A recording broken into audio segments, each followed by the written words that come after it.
Welcome to Fortress of Faith with Tom Wallace, calling North America to repentance and revival.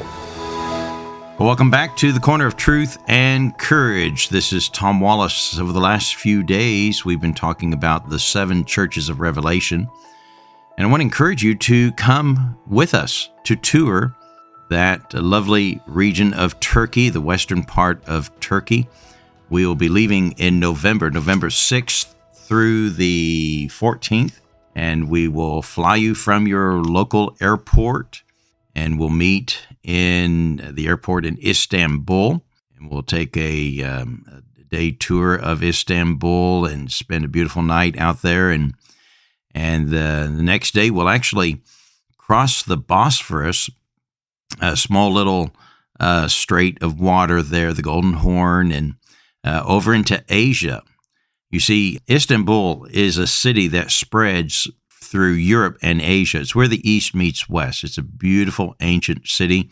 It used to be known as Constantinople. This is where Constantine built his city. And it was once a Christian city, but then the Muslims took it in the 1400s and named it Istanbul. Of course, still Christian churches are there, and it's just a very interesting ancient city. But then we'll go south and head down into the area where the 7 churches of Revelation are. This is Asia Minor in the Bible, sometimes called Lydia. It had different names through the centuries.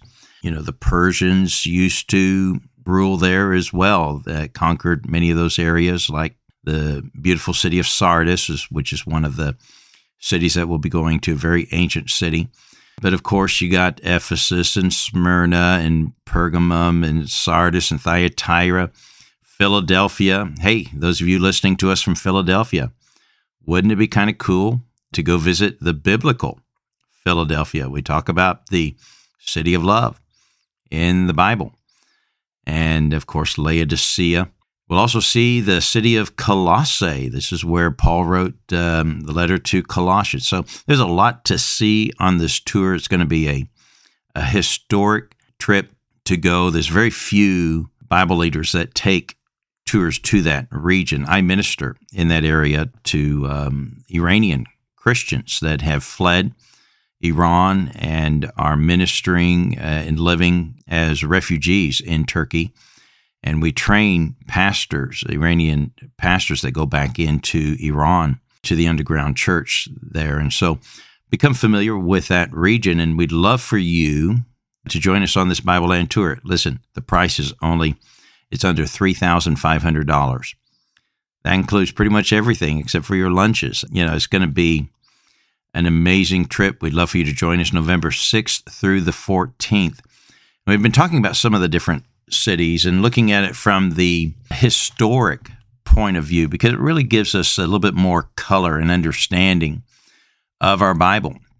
As the Apostle John is writing this letter to the 7 churches, he knew these churches. He knew these pastors.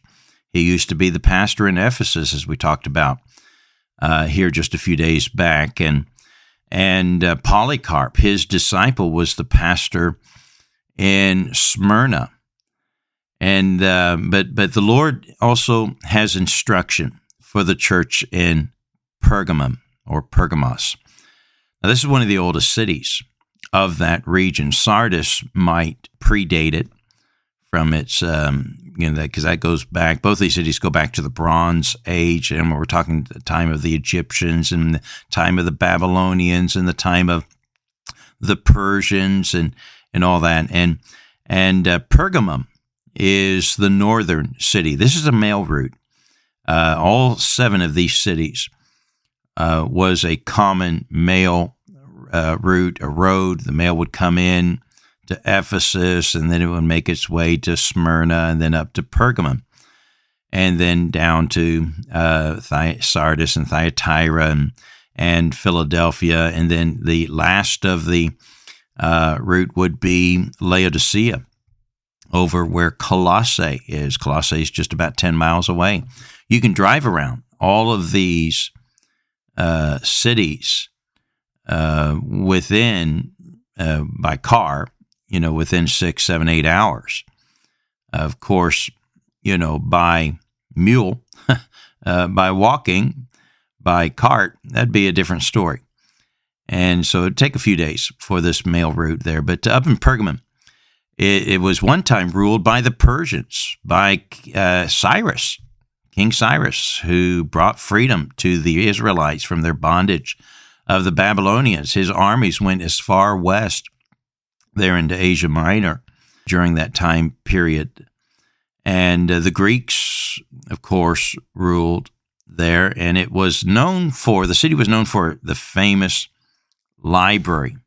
Recently, I was just in Alexandria. Alexandria was probably the most famous of all the ancient libraries. Now, you need to understand a library. If your city had a library, it meant it was the center of learning. This is where scrolls, they didn't have bookstores. They didn't have the internet. And to be able to have access to the knowledge of things written by, in the medical community, historical documents, and not talking alone just of the arts, but also scripture. To have these scrolls, Alexandria was the greatest, the biggest, 500,000 scrolls. But next to it, the next city that rivaled the great Alexandria library was Pergamus. Their library contained over 200,000 scrolls, almost double of what Constantinople had, almost 10 times more than the library of Ephesus, even though Ephesus was the headquarters, the capital city of the Roman government in Asia Minor. The library of Celsus there had only 12,000 scrolls. So, the library of Pergamum was a huge diamond, for that city and its history. Attalus II deeded, the Greek king deeded the city to the Romans in 133 A.D., and so it became a Roman city since that time. And so the history of Pergamum is so rich, and it's a city that sits on a beautiful hill.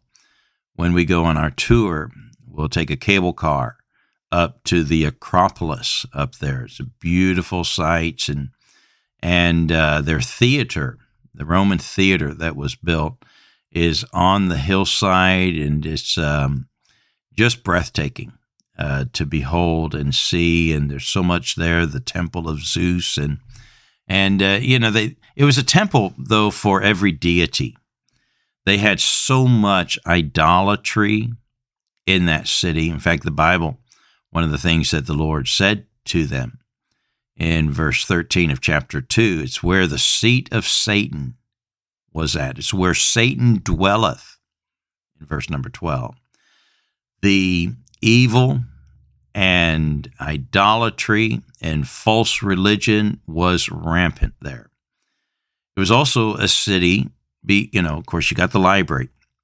And with the library comes knowledge. And with knowledge comes medicine. And so the city of Pergamus was famous for its healing.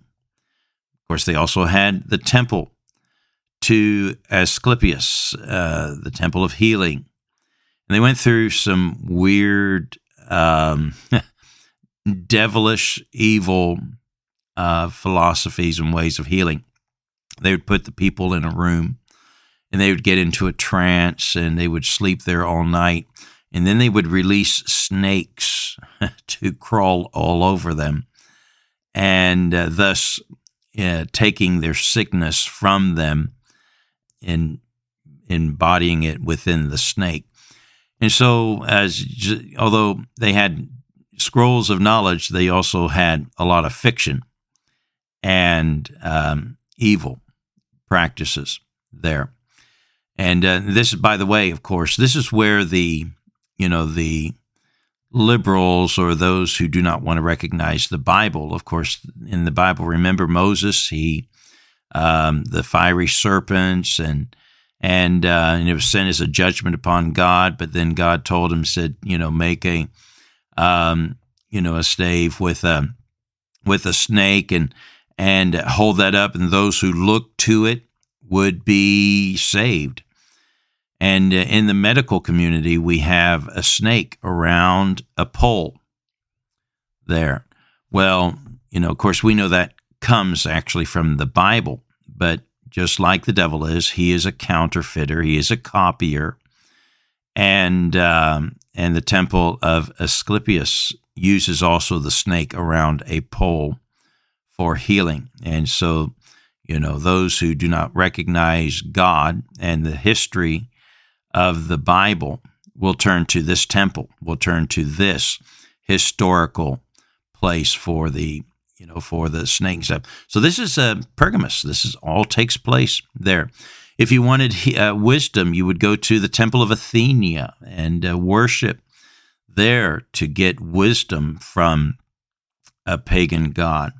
If you wanted pleasure, you would go to the temple of Dionysius and go to the temple of wine, and there would be fornication and drunkenness. If you wanted food, if you wanted blessing of your crops, there's a temple for everything. You would go to the temple of Demeter and so on there. So, but here in this city, we had some who would stand faithful, who would not yield to idolatry and to the false gods. And this is where we have the famous martyr of Antipas. What a great example he is to the faithful.